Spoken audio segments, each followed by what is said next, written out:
And now the focus shifts to Delphi. That's where preparations are underway in the town and around the courthouse tonight. Our senior investigative reporter Bob Segall is there, and he joins us now live. Bob, you actually just got out of a meeting with Judge Gold. Can you tell us what you learned? Yes, during that meeting with the judge, she specifically referenced these tarps and this new fencing behind us back here. She said it is intentional to protect the identities and safety of jurors. That's where they will come in and out of the courthouse over the next month. The judge and Richard Allen will also use this entrance, and their safety is a top priority. The judge also told us about what is happening with jurors. She said they've all turned in their cell phones and electronic devices and will only be able to use those to talk with family and friends in the presence of a bailiff. Jurors will have no TVs or phones in their hotel rooms and can only watch TV and movies in a common room, again, in the presence of court security. All jurors were instructed to vote in the general election before reporting for jury service today. And while the judge expects each trial day to last from about 9 to 6 every day, she said she might end some days early. How jurors are doing, especially on days they must see or hear very disturbing evidence and testimony. Now, those jurors have an extremely important job, trying to determine whether Richard Allen is the man who killed Abby and Libby. And over the course of the next month, those jurors are going to hear very different stories about what actually happened. When jurors take their seats in this Carroll County courtroom, they'll be asked to decide whether Richard Allen did, in fact, murder Abby Williams and Libby German. I think the world will be watching. 13 News legal expert Katie Jackson-Lindsay has tried both sides of a murder case as a deputy prosecutor and as a criminal defense attorney. She says when the Carroll County prosecutor presents the state's case to the jury, it will focus on painting a picture of the crime scene. We don't know every single piece of evidence that was collected. We don't know how significant every piece of that evidence is. Learning more about the crime scene itself and educating this jury on that is going to be really important for the prosecution. Also important for the prosecutor, establishing for the jury that Richard Allen was actually at the scene of the crimes. That's so important because at this juncture, Richard Allen is the only person charged with these murders. They have to be able to put Richard Allen there, I think, to have credibility with this jury.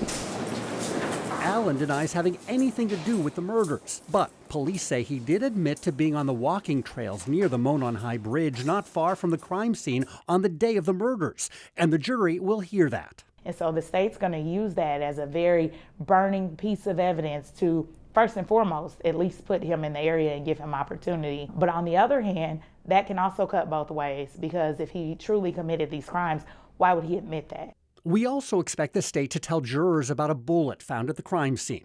Even though the court records suggest the girls' deaths were not caused by a firearm, investigators say forensic testing conducted on an unfired bullet found near the girls' bodies show it matches a gun that belonged to Richard Allen. That it's a pretty critical piece of evidence for the prosecution because it's the single piece of physical evidence, as I understand it, that links Richard Allen to the scene. Expect the defense team to challenge that evidence and the controversial science of linking an unfired bullet to a specific gun.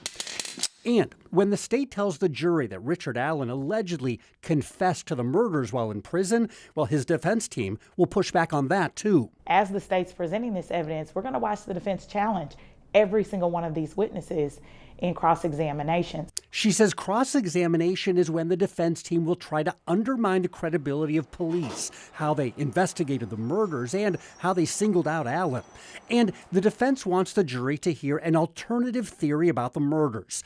Their claim that Abby and Libby were murdered not by Richard Allen, but by people who were conducting a pagan ritual sacrifice. We are going into this trial with a roadmap of the entire defense strategy, and that is that someone else, some other guy other than Richard Allen, committed this crime. But Judge Frances Gall recently ruled the defense will not be able to call their own witnesses to back up that strategy because she doesn't think the defense has established a link between the alternate suspects and the actual murders.